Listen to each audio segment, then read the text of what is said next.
जमजम news में। आइए देखते हैं खबरें विस्तार से। जहां एक और मध्य प्रदेश में भूमाफियाओं के खिलाफ सख्त आदेश जारी किए गए। यदि कोई भी अवैध तरीके से जमीनों पर कब्जा करता है तो उन पर सख्त से सख्त कार्रवाई की जाए। वही भूमाफियाओं के हौसले इस कदर बुलंद है कि ना तो उन्हें कानून का खौफ है, ना ही सरकार का किसनों की जमीन पर धड़ल्ले से कब्जा कर रहे हैं। कुछ ऐसे ही मामले इंदौर कलेक्टर जनसुनवाई के दौरान सामने आए। हर मंगलवार को होने वाली कलेक्टर जनसुनवाई के दौरान अधिकतर मामले भूमाफियाओं के द्वारा जमीनों पर कब्जा करने की शिकायत आई है। ऐसा ही एक मामला इंदौर के कनाडिया थाना क्षेत्र की बुजुर्ग महिला की जमीन पर भूमियाओं के द्वारा कब्जा कर जान से मारने की धमकी दे रहे हैं।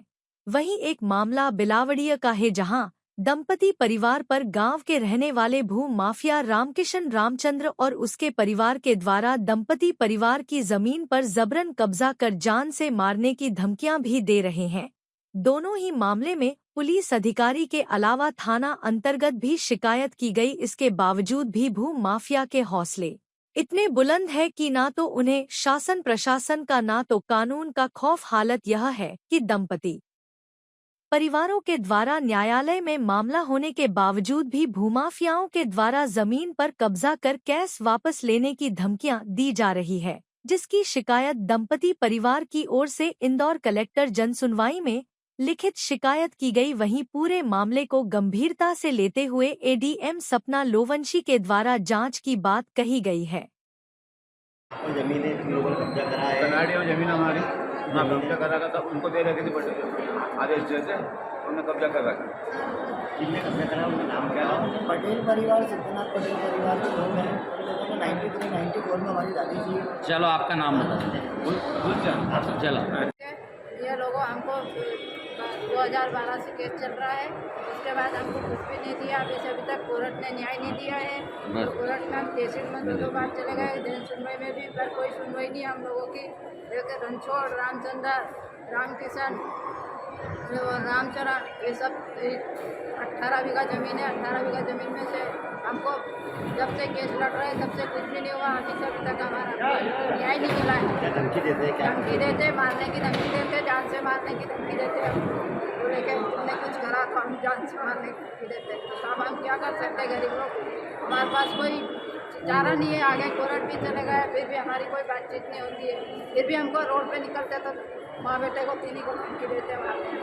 उसके अलावा हम कहीं भी जाते हैं तो हम हमारी निगरानी करते हैं। कौन लोग हैं और क्या करते हैं ये लोग? ये छगनलाल, एक रामचंद्र का लड़का, रामकिशन, गज्जू, ये तीनों चारों 5 ही हमारे मारने की धमकी देते हैं। और मेरे नाना जी की ज़मीन है और 18 बीघा ज़मीन। क्या आपके गाँव में ही रहता है?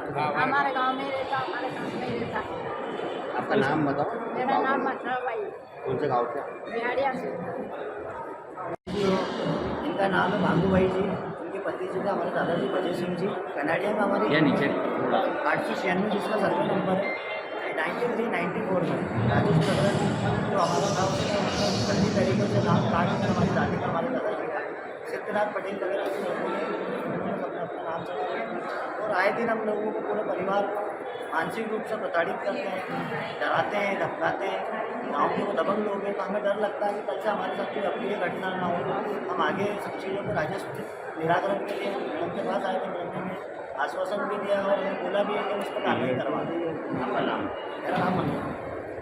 काफ़ी कुछ मामले जमीन से संबंधित शिकायत में आ रहे हैं। बहुत से ऐसे प्रकरण हैं जिनमें ऑलरेडी राजस्व न्यायालय में प्रकरण या तो प्रचलित है या वहाँ से आदेश हो चुका है, पर कहीं ना कहीं पार्टी उस आदेश से